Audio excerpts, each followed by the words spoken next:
Way back 2021, 4 years ago worth of 350,000 renovation at Lumina Homes Subdivision Tanza, row house type.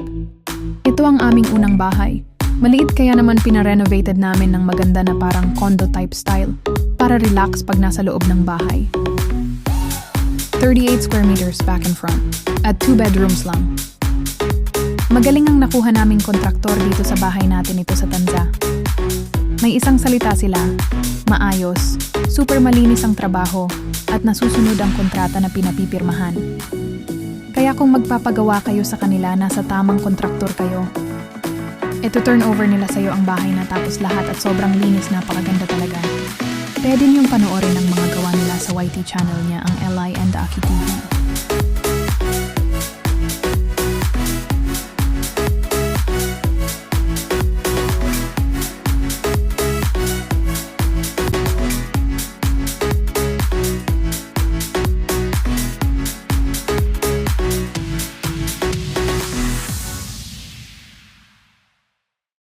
And after 4 years, the gate!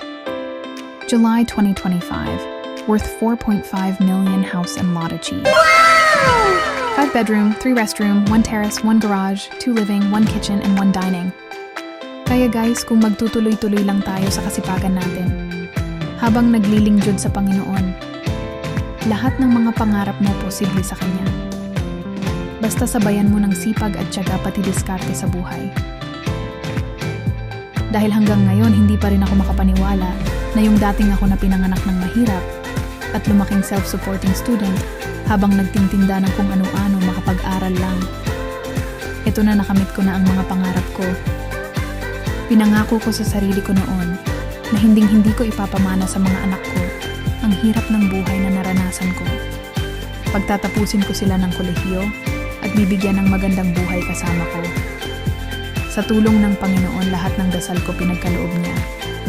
Kaya salamat Lord, habang nabubuhay ako ay maglilingkod sa iyo. Kasama ng buong pamilya ko, sa iyo lahat ang papuri.